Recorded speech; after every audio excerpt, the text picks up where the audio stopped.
Mr. President. Tonight, former President Donald Trump agrees to debate Vice President Kamala Harris. These debates, I think it's very important that we have them. I think they'll be very revealing. While he attacks the Democratic presidential nominee. Everything she's touched has turned bad.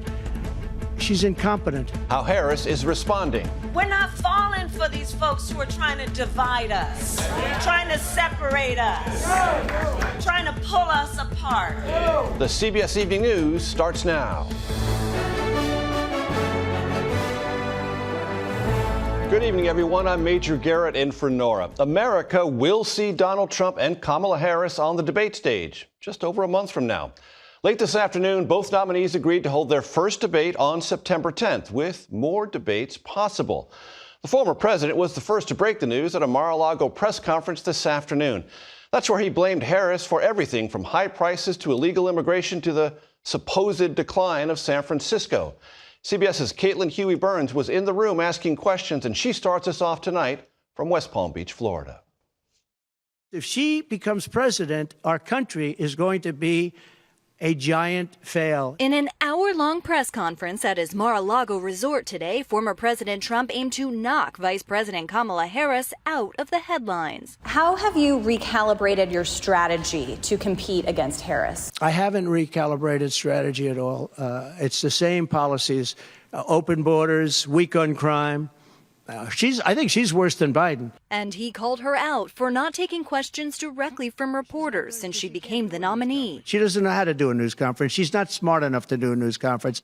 No Harris press conference is on the calendar, but at least one debate is. They'll be on stage together on September 10th, and Trump says he's agreed to 2 other dates as well. Trump also addressed this CBS Sunday morning interview with President Biden. Are you confident that there will be a peaceful transfer of power in January 2025?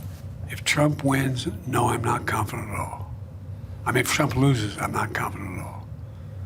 He means what he says. Of course there'll be a peaceful transfer, and there was last time, and there'll be a peaceful transfer. I just hope we're going to have honest elections. But it wasn't peaceful on January 6, 2021, when a mob supporting Trump attacked the Capitol, trying to prevent the certification of the election.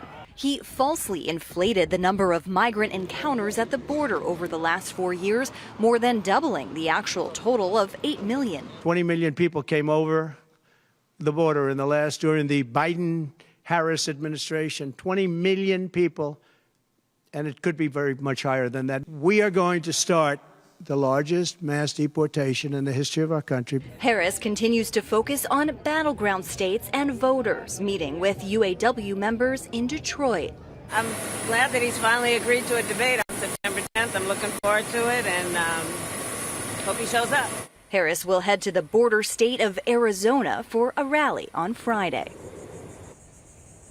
Top Trump campaign officials told us today that they don't believe the fundamentals of this race have changed, but they did acknowledge that their own polling shows that Kamala Harris has been successful in rallying the Democratic Party base and has made significant gains among black voters. Major? Eventually, the fundamentals in the polls become one. Caitlin Huey-Burns, thank you. Debbie, now a tropical depression is pounding the Carolinas after making a second landfall overnight near Charleston. Torrential rains, dangerous flooding, and at least 6 tornadoes were reported in North and South Carolina, destroying homes and killing 1 person. CBS's Christiane Benavides reports from a tornado-damaged small town about 50 miles east of Raleigh. We are having a lot of flooding down here, so please pray for us. At 10 p.m. on Wednesday, Market on Main shop owner Emily Dowless got a call from the fire department that her business was flooding. She rushed over and took this video. Pray that this water will subside and we can salvage some stuff. It was no flooding whatsoever last night, and then within 30 minutes, it was coming in our door. So it happened very quickly. Bladenboro, North Carolina, is a one-stoplight town. And Dowless's family store is among at least 5 that flooded. They spent the day cleaning up. This is our family's livelihood, so we have a lot of employees and different families that depend on this business, and so it means a lot. It is at your door in minutes. Across the street, Mark Hester, owner of the medicine shop, the only pharmacy in town, is doing the same thing, after being up all night. It's a business that we need to keep running. We can't just shut it down because people are going to be needing their medicines here pretty soon. Statewide, tens of thousands are in the dark. Water is up to their chin. They are holding on to a limb right now. But there was a ray of light in Raleigh today. 3 children trying to cross a rushing creek were nearly swept away when emergency crews saved them after another child called 911. Within minutes, they were reunited with their parents. Andrew, he held onto a branch and then it broke and then he slid down and he held on. And then we just one at a time fell again. At least 3 tornadoes from the storm were reported in North Carolina overnight. In Lucama, just east of Raleigh, one of those tornadoes ripped off the roof and tore away the walls of this middle school.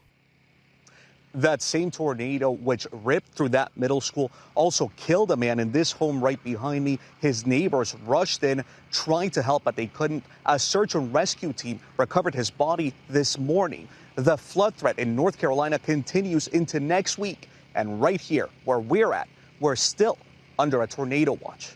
Major? With the voices and the stresses, Christian Benavides, thank you so much. Debbie is moving up the East Coast, bringing more rain with it. Derek Beasley, chief meteorologist from CBS Baltimore, is tracking the storm. Derek, good evening.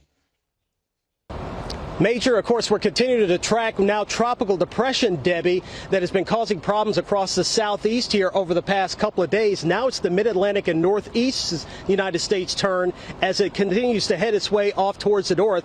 As you can see, those rain bands extending farther towards the south. We've had several tornado warnings across parts of Virginia, North Carolina. That tornado threat's going to spread northward overnight tonight. Along with that, we're going to have a heavy rain threat that's going to affect areas just to the west of the track from parts of the mountains of Virginia all the way up towards the Adirondacks. That tornado threat is going to continue into the morning and afternoon hours tomorrow for much of the I-95 corridor from Baltimore and Philadelphia all the way up towards the New York City metro, even parts of New England, getting on the severe weather threat. The good news is, as opposed to what we saw the past several days with a very slow-moving Debbie, it's going to be picking up speed and should be out of the area by the time we head towards the weekend. Major?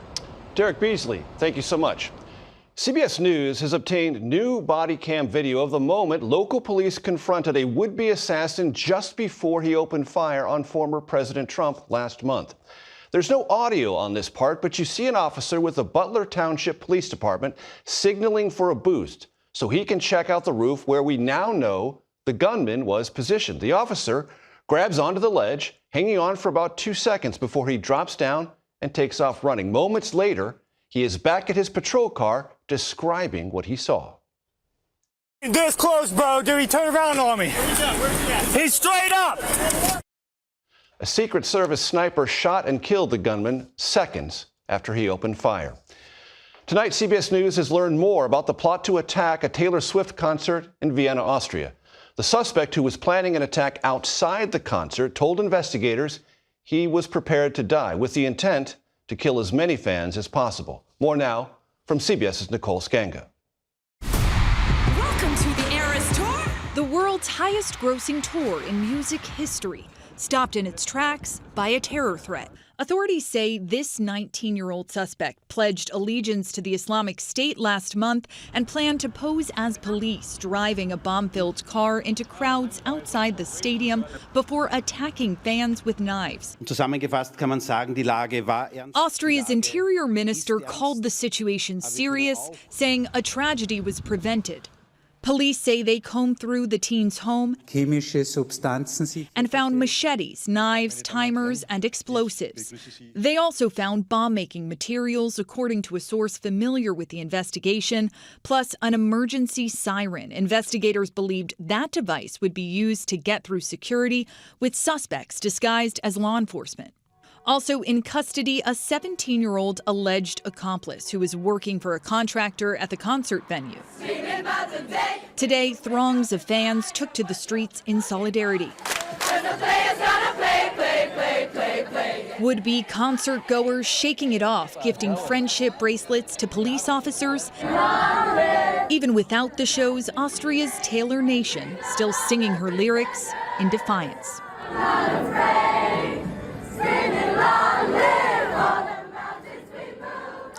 As for the finale of Swift's European tour, set for Wembley Stadium in London next week, the shows will go on.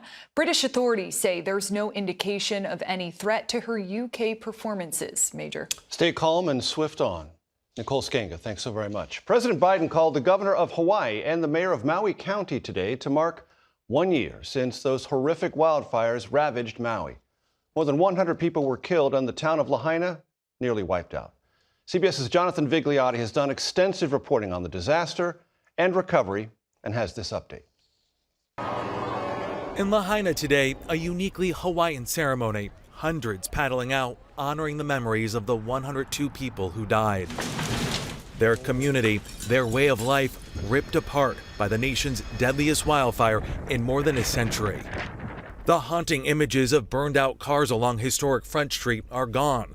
What remains is a barren landscape. How difficult has the last year been for you?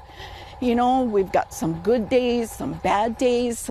Glenn and Lehua Ii lost their home of 23 years and, like so many others, are in limbo. Crews have cleared out about 95% of the 2,200 structures leveled in Lahaina, but only 47 building permits have been approved. When do you hope to break ground on your new home?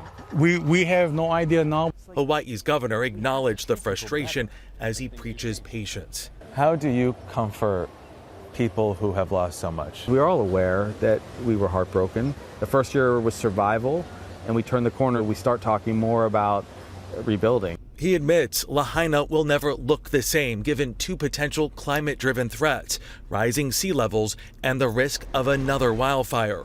Today, though, is all about reflection.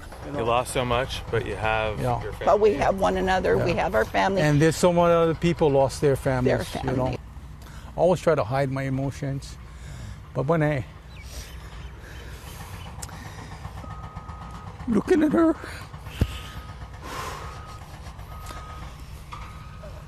always, I want her to be happy.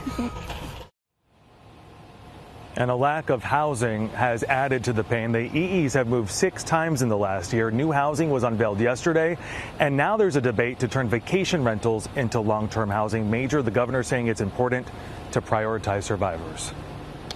Jonathan Vigliotti, thank you so very much.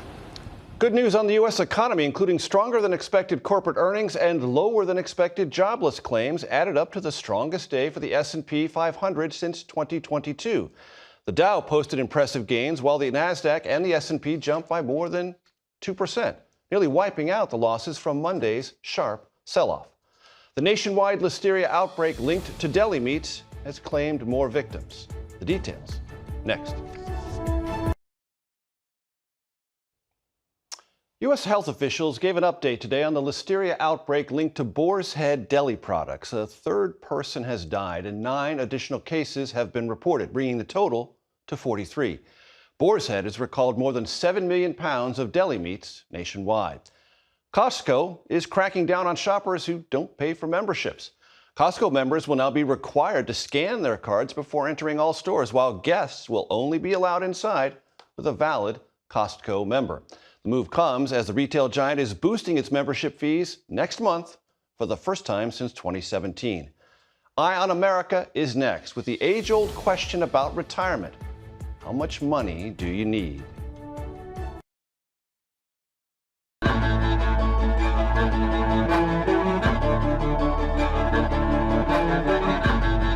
Tonight, we begin exploring an anxiety-producing question. Do I have enough saved for retirement? Nearly 40% of households face a lower standard of living in retirement.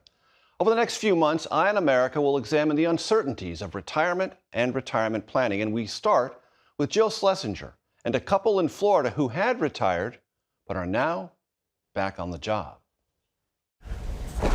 This is certainly not part of Larry Gessick's retirement plan.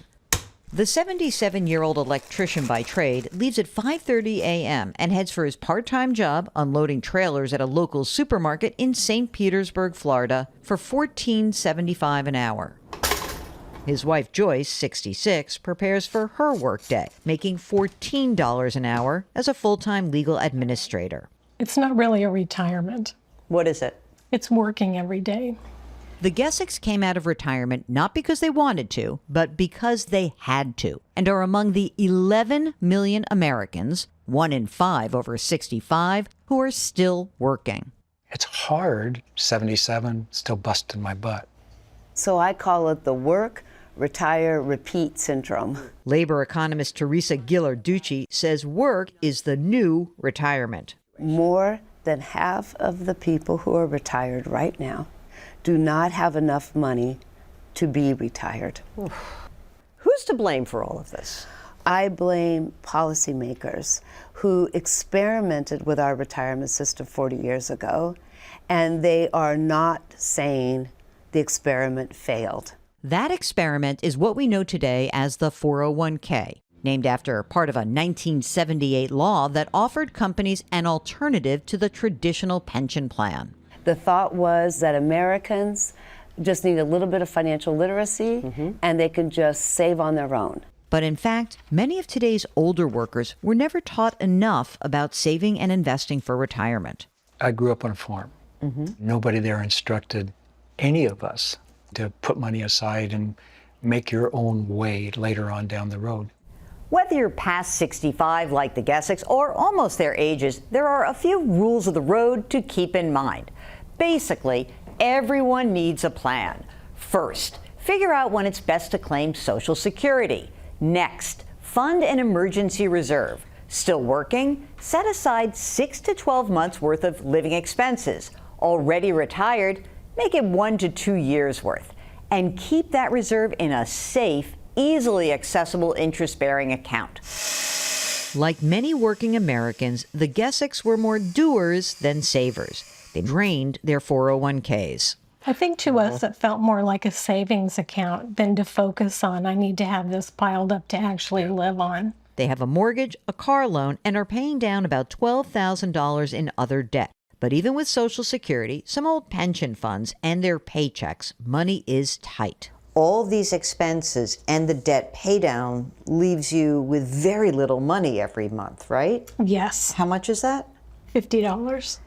Had the Gessiks waited to age 70 to claim Social Security, they would be collecting more. Can you look at a time where you feel like you can breathe a little more easily, or are you still under stress? Yeah, it's stressful now, but I think we can see the light at the end of the tunnel.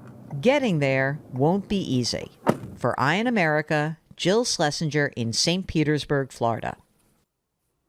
American sprinter Noah Lyles goes for another medal while battling COVID, and the surprise honor for the most decorated woman in U.S. Olympic history.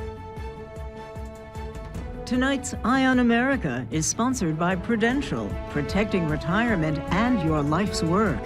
Who's your rock? At the Olympics, the U.S. men's basketball team, after trailing underdog Serbia most of the game, used a frantic fourth-quarter comeback to advance to the gold medal game. CBS's Jamie Yukas is following all the action in Paris. Sprinter Noah Lyles came up short in the 200-meter, taking the bronze. The fastest man alive, who struggles with asthma, had trouble breathing after the race and needed the help of a wheelchair. Later, Lyles announced he tested positive for COVID 2 days ago, but kept it close to the vest because he didn't want other competitors to know. Also on the track, Sydney McLaughlin-Levrone won gold, beating her own world record in the 400-meter hurdles. And today, the most decorated Team USA female athlete, Katie Ledecky, learned she will carry the Stars and Stripes at the closing ceremony. How does it feel to be the flag bearer at the closing ceremonies? It's such an honor. I only found out this morning and I started crying, and it's really just such an honor to represent this team. This is my first time ever walking in closing ceremony, so to be able to experience that for the first time is going to be really unique. Ledecky says these Olympics were special, but the 27-year-old is already thinking about the next. By the time LA comes around in 4 years, we want to be better. I think that's definitely doable. We're going to have the home crowd in front of us, and we want to put on a good show for them. Giving fans even more to root for. Jamie Yukas, CBS News, Paris. Definitely doable. And that's tonight's CBS Evening News. For Nora O'Donnell, I'm Major Garrett. Good night.